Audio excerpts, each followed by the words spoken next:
Ciao a tutti, E benvenuti a... una tazzina veloce, il podcast di Italiano Espresso. Io sono Nicolò. Io sono Francesca e sono un'insegnante di italiano professionista. Dunque, di cosa parliamo oggi, Franci? Allora, oggi parliamo di un argomento molto interessante, me lo puoi dire? Se te l'ho chiesto a te. Allora, oggi parliamo, non ci siamo messi d'accordo, oggi parliamo di come gli italiani vivono il rispetto delle regole. È un tema molto complicato perché il rapporto che abbiamo noi italiani con le regole è molto complicato. Sei d'accordo? Sono molto d'accordo, sì. Sì. È proprio nella cultura italiana. Possiamo dire che la cultura italiana è molto flessibile per quanto riguarda le regole. Se siete venuti in Italia da turisti, probabilmente avete notato alcune di queste particolarità, ecco, della nostra Esatto. cultura. Diciamo che io dico sempre, in Italia non esistono regole o leggi, esistono suggerimenti. L'italiano ha un po', secondo me, la mentalità per cui se una cosa non danneggia nessuno, secondo lui, cioè è chiaro che non vogliamo dire che noi italiani non rispettiamo i valori o rispettiamo gli altri, cioè non siamo persone che rubano, che fanno del male, così che ce ne freghiamo, non ci interessa degli altri. Ma quando una regola ci sembra non sia a tutela di qualcosa, ci sembra sia una regola stupida, ci sentiamo il diritto, pensiamo di avere il diritto di non rispettarla. Esatto. Facciamo un esempio. Diciamo che in Italia ci sono anche molte regole stupide, se vogliamo essere proprio sinceri, no? Che non sappiamo il vero motivo per cui ci sono, a volte Esatto. da un po' pensarci. Esatto, o non ci pensiamo e quindi pensiamo che siano stupide, o c'è molta burocrazia, no? E la burocrazia alla fine sono regole stupide, in un certo senso. Giusto. Ad esempio, io lo noto in quello che è il rispetto delle regole della circolazione stradale. Alcune cose che in altri paesi appaiono banali, come mettere la cintura di sicurezza, in Italia a volte questa regola è vista più come un suggerimento, dire sì, mi protegge, ma se anche non la metto non faccio male a nessuno, faccio male solo a me stesso, se faccio un incidente mi faccio male. Ma l'italiano fa molta fatica a rispettare una regola tanto perché va rispettata, soltanto perché deve essere rispettata, deve sempre essere convinto. Deve capire. Cioè, se uno dice non rubare, l'italiano non ha bisogno di chiedersi il perché, lo capisce, quindi mediamente, anche se anche da noi esiste la criminalità, è una regola che rispetta. Ma altre regole che non capisce fa veramente fatica. Tutti gli italiani facciamo un po' fatica. Ci sembrano stupidi e quindi non le rispettiamo. Facciamo altri esempi. Ma regole sociali, nel senso anche quando si fa la coda, si fa la fila, ad esempio. Esatto, no? si apre una cassa al supermercato. Questa è una cosa che ho notato. Ditemi questo. Scenario ipotetico. Siete in coda al supermercato, c'è tanta gente, tante persone, e si sente dall'altoparlante "Glin glon, apriamo cassa 4". C'è una nuova cassa vuota. Quello che mi hanno detto alcuni miei amici stranieri che non sono italiani è che non è che si fa la gara per arrivare alla nuova cassa, così si finisce prima, si paga e si va via prima. Si lascia passare chi è in coda da più tempo, quindi chi è davanti a noi. È così anche da voi. In Italia cosa succede? In Italia è la corsa a chi arriva prima alla cassa aperta, alla nuova cassa aperta. Quindi Gente che si picchia, spintoni. Adesso è un'esagerazione, però si va velocemente a prendere il proprio posto.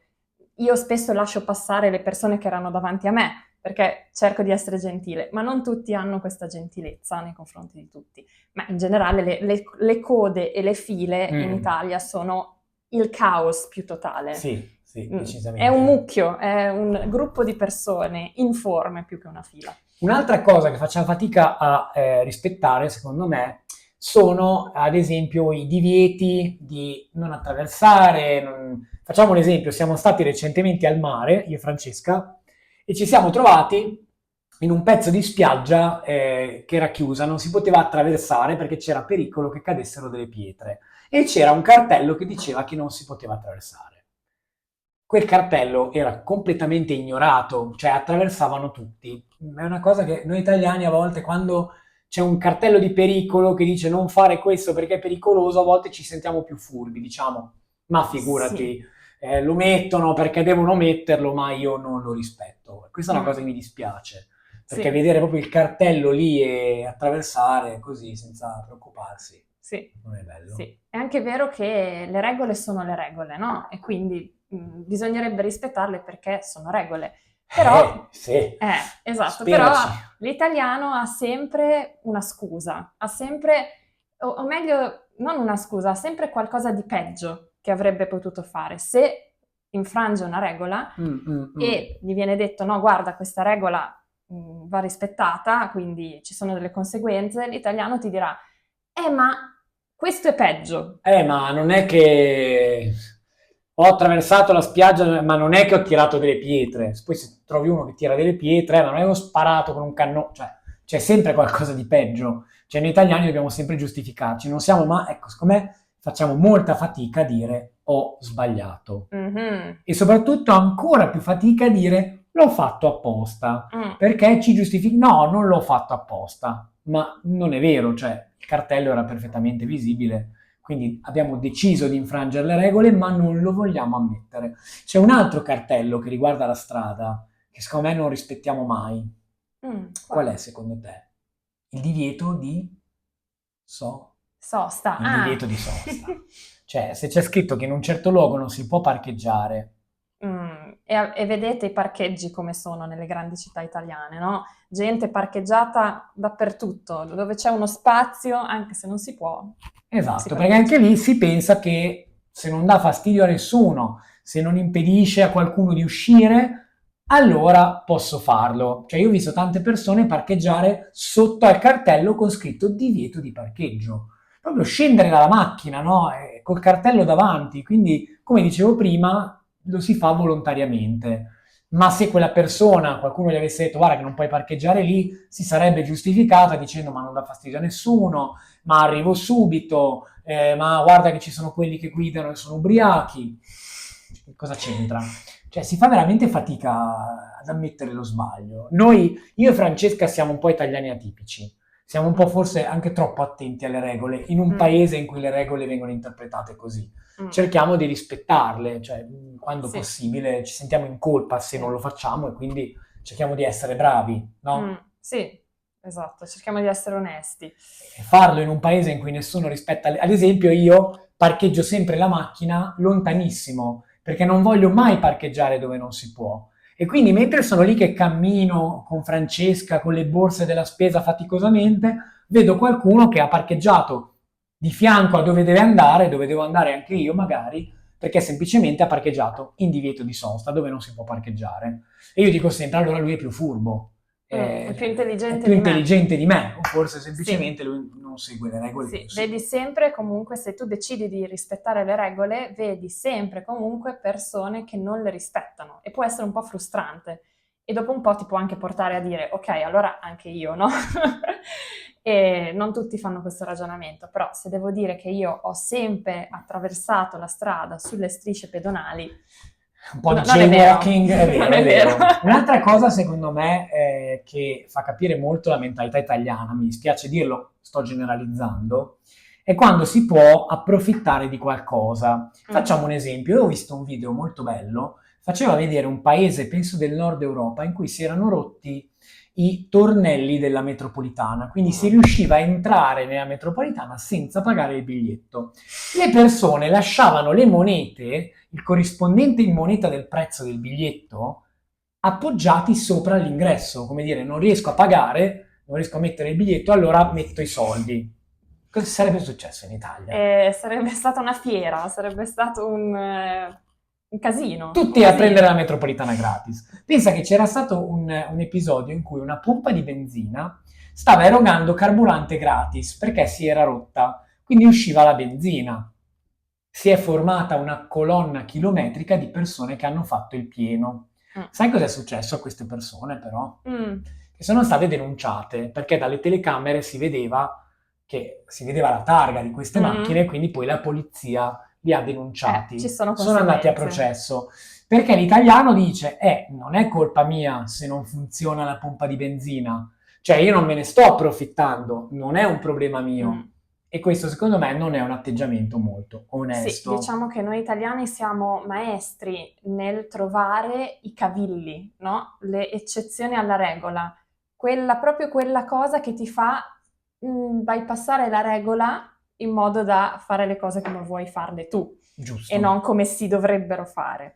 Siamo molto bravi. Si Mm. dice che in Italia, se c'è una nuova legge che è a tuo favore, la conosci subito, la scopri subito, la studi. Quando ad esempio il governo approva delle misure che danno dei benefici economici, delle detrazioni dalle tasse, tutti gli italiani ne vengono subito a conoscenza e le sanno. Ma quando invece viene introdotta una legge che è peggiorativa, che quindi mette un divieto, una tassa da pagare, nessuno Non ho non sentito lo niente, sapevo. è la prima Non lo volta. sapevo, non lo sapevo, non potevo pagare, non potevo rispettare questa Esatto, e cosa. questa cosa delle tasse, grazie che l'hai menzionato, comunque è un grosso problema, no? L'evasione fiscale in Già, Italia. C'è tutto un mondo di contanti che gira, è un'economia praticamente basata sui contanti esatto. e quindi su cui non si pagano le tasse e poi ci sono tutte le conseguenze per lo Stato, per i servizi. Una eccetera. cosa che a me ha stupito molto, io come alcuni di voi sanno ho vissuto in Australia e in Italia quando compri qualunque cosa il negoziante ha l'obbligo di darti, si chiama scontrino, che è una ricevuta. Questo scontrino è la prova che tu hai pagato e che il commerciante ha registrato il pagamento e quindi pagherà le tasse. Questo permette alla Guardia di Finanza, che è una polizia italiana che si occupa in particolare di reati fiscali relativi alle tasse, al patrimonio e ai soldi, di controllare perché quando uno esce da un negozio, questa polizia può chiederti di vedere lo scontrino come prova che che il commerciante pagherà le tasse su quello che tu hai versato, hai pagato. In Australia non si usa. Tu vai a comprare qualcosa, ti chiedono se vuoi la ricevuta, ma non è obbligatorio. Perché probabilmente io non ho mai visto un commerciante australiano prendere i miei soldi e non registrarli nel registratore di cassa. Mentre in Italia, diciamo la verità, è una scena che mi capita di vedere molto spesso in tutte le parti d'Italia. E io di solito lo faccio anche notare, dico guardi, si è dimenticato di darmi la ricevuta, mi faccia la ricevuta. E loro fanno sempre la stessa scena. Oh, me lo so, oh, no, non gliel'ho data, non le ho dato lo scontrino. No, non me l'ha dato. Se me lo può dare gentilmente. Questa è una scena molto divertente, perché tanto i controlli sono cioè sono casuali, non è che sono pochi, ma ovviamente questa polizia deve controllare tantissimi negozi e quindi a me non è mai capitato che mi chiedessero di vedere lo scontrino, quindi è molto difficile. Sì. E questo crea un bel problema per le casse dello Stato italiano. E negli altri paesi com'è? Come ci immaginiamo che sia il rispetto delle regole negli altri paesi? Beh, noi abbiamo il mito della Germania, dei paesi del nord Della Europa, Svizzera, dell'Austria. dove si rispettano tutte le regole e tutto è ordinato, è tranquillo e non è come qui in Italia, no? Però qual è il pensiero medio, secondo te, dell'italiano che non rispetta le regole quando sente parlare, ad esempio, della Germania o del Giappone? L'obiezione che si sente sempre è sì, però loro sono noiosi. Sono no? esagerati, sono dei robot, no? Rispettano tutte le regole. A volte ci vuole un po' di flessibilità. Sono le frasi che a me, io ho una mentalità forse molto nord europea, ma questi ragionamenti proprio... Sì, secondo me è un circolo vizioso, no? Come ti dicevo prima, in Italia ci sono tante regole stupide, quindi noi mettiamo in discussione le regole, quindi non si rispettano le regole, quindi e ricomincia. Giusto. E forse dovremmo anche lavorare sul semplificare queste regole, no? Renderle un pochino più accessibili a tutti in modo che sia più facile rispettarle.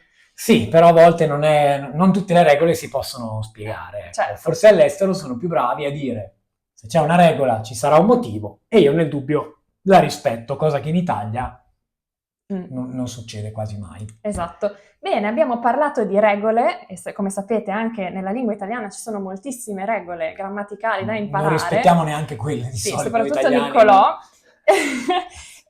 Ma so che insomma quando si impara l'italiano ci si può anche scoraggiare molto facilmente e quindi ho preparato un PDF per motivarvi, per darvi un po' di motivazione per continuare a imparare l'italiano che potete trovare nel link in descrizione. c'è una regola che dovete tutti rispettare, Italiano No, è quella di iscrivervi al nostro canale YouTube, ovviamente seguire Italiano Espresso e seguire il nostro podcast. Io vi do appuntamento con Francesca alla prossima puntata di Una Una tazzina tazzina veloce. veloce. Ciao! Ciao!